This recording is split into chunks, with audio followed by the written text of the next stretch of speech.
Good morning. Welcome to Daylight with Dean number 54 on June 4th, 2020. Glad to have you here this morning. Glad that I remembered to turn my LED light sticks on after I hit start on the live feed. So you got to see the studio lights come on. Very exciting stuff. I walked outside just to get a feel for the morning and came back in, and it was time to start, and I got a little anxious and jumped right in and pushed the live stream button before I remembered to turn my lights on. So thank you for that. Before I have any other things I forget, I cannot forget my first cup of coffee this morning.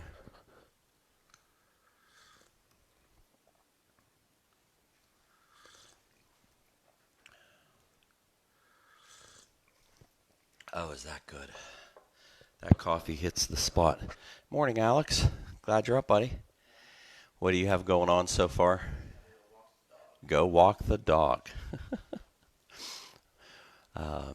Our younger three's job this week is to walk the Akita dog called Maisie that my daughter and son-in-law have 2 streets over. So that's an exciting time to get up early enough to do that. So maybe my son will see more daylight. I'm sure many of you noticed that it's earlier and earlier. On June 4th today, we moved to sunrise in New Kensington is at 5:49, and it will be at 5:49 until June 7th, and it moves to 5:48. Then it stays at 5:48 a.m. from June 7th to the 20th. Same time every morning for those couple weeks, and then it moves from back to 5:49 a.m. Until the 24th. So essentially between now and June 24th, we're in this same time window. So I know most of you catch this later, but if you want to be like my buddy Jerry and a few other friends that never miss it live, feel free to join us. But we all know that daylight starts when you show up, so it doesn't matter what time you get to it. You also may notice that over my shoulder, the leaves have shown up on the trees compared to April 12th on Easter Sunday morning when I started daylight. And you have much less daylight shining through. The leaves have created this canopy of darkness. And so, as many of you watch, some of you have noted it's just so dark outside, and that's because the leaves keep the light from coming through. This week, we've started last Sunday a new series of messages called Jesus Now, and how we need Jesus right now in our culture, in our society, in our lives. And want to invite you to resist the temptation to just envision Jesus as being a back then force, the Son of God back then, because the same way Jesus interacted with people then, he does now. I mentioned that the other day. And this week we're looking at Jesus when he declares that he is the light. I am the light of the world.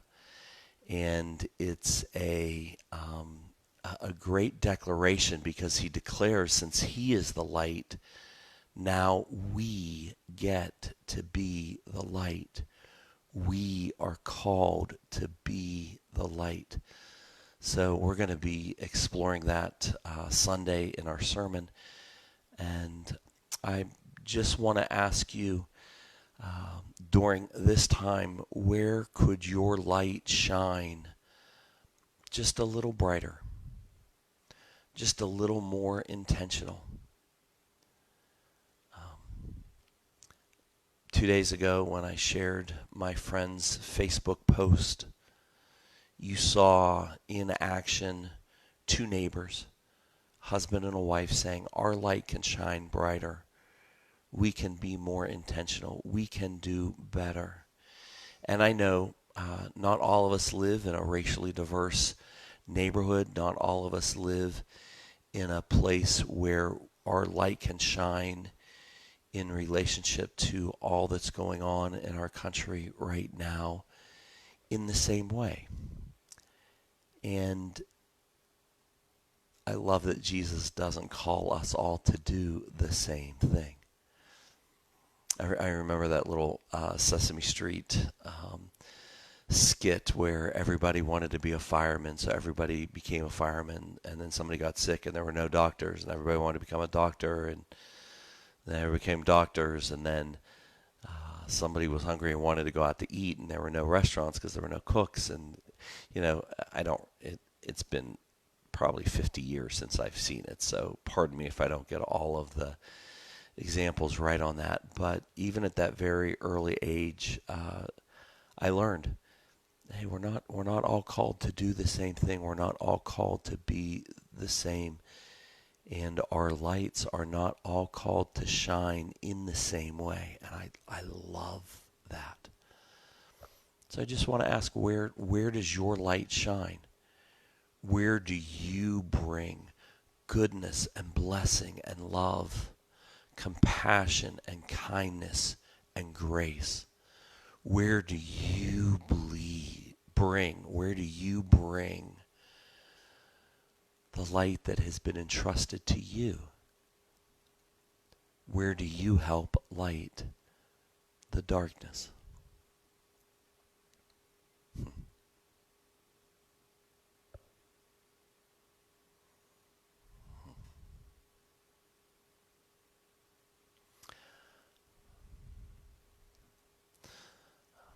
Some of us, when we find out where we're invited to light the darkness, we get afraid. We run the other direction like Jonah. Oh man, when God was very clear to me that he wanted me as a pastor in ministry as my occupation, man, I ran. I was terrified. Terrified. I don't know if that's how you break it down, but I ran. I'm so glad I stopped running. Last night I went and watched a 1-year anniversary birthday celebration for Elevation House. It's founded in Rome, Georgia, by a good friend of mine, Don Scavati. Don has been my lifelong friend from kindergarten on. We met in kindergarten, and we have been friends for our entire journey. And Don, his son struggled with mental illness for most of his older teenage years and young adult life. And Don has been on a journey as a father of one struggling in such a way. And I remember he expressed frustration to me when he was living in South Carolina that he went and met with his megachurch pastor and cast this vision for this ministry for mental health that he felt called and stirred to do. And the pastor shut him down. Wasn't interested. Was not interested in putting that ministry in his. And he called me so frustrated and so angry. And I said, Don, it's okay. Just to give you a little clue, sometimes people come in with great ideas, and if a pastor grants blessing on starting that under the umbrella of the church, what happens if you leave within a couple years? Then they have a really challenging choice of either shutting that ministry down or finding somebody who was not the one called to start it to come and lead it. And a lot of churches struggle, and a lot of ministries struggle that way. He said, yeah, but I'm not, he was really fired up. And year and a half, 2 years later, Don and his wife moved to Rome, Georgia, where his wife was from. And a few years later, felt a very, very strong calling to start this mental health ministry, this agency, and he started Elevation House. And he was very clear years ago that his light needed to shine in the area of mental health awareness and help for families and people struggling with mental health issues.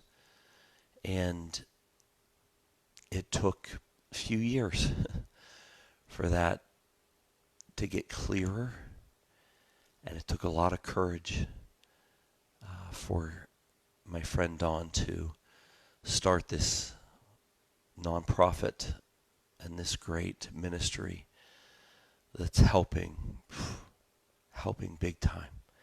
It's the only ministry like it in all of Georgia. If I heard correctly, I may not have heard correctly, but that's what I heard. And I'm proud of you, buddy. And I just want to ask you, where is God nudging you, prodding you, pushing you, making you extremely uncomfortable for your light to shine? And if you bring it to the people that you feel need to help you make this become a reality, they might not be called to do the same thing. It's okay. But keep pushing to figure out. And when you know it's really important is when the Lord keeps pushing you. And the Lord won't let you rest, and the Lord won't let you go until you figure out where your light is supposed to shine. And that may be as big as starting a 501c3 nonprofit ministry, and it may be as simple as making a dinner, writing a note, walking 2 doors down to a neighbor, knocking on their door, vowing to be a better neighbor, apologizing for the sins of whomever that they are affected by,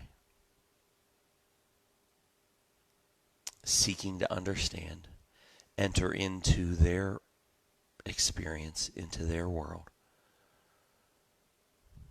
and let them know that their lives matter.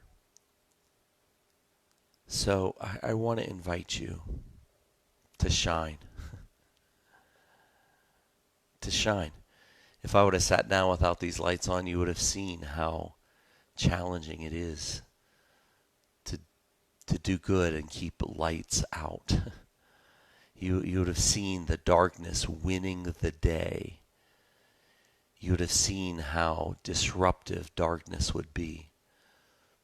But darkness, man, it dissipates whenever the light shines. And when the light shines where it's supposed to, how it's supposed to, as long as it is supposed to shine, it chases back the darkness. Let me pray for each of you. Father, I thank you that inside each of us you have placed this call to be a blessing.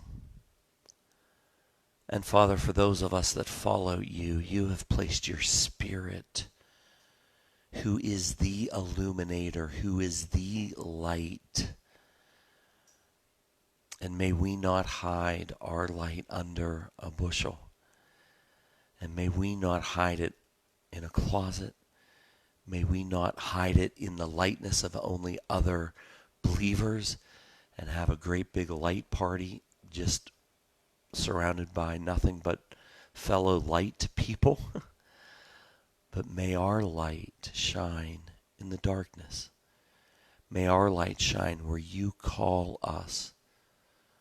And may we have the courage to follow your leading. And may we pay attention to it. May we not mistake it for indigestion or heartburn. may we understand it to be your very finger prodding and prompting and pushing us to do what you call us to do. Thank you for your invitation, because you are the light for us to be the light. We love you, Jesus. Amen. God bless you. Now go shine, even in simple ways. Have a great day.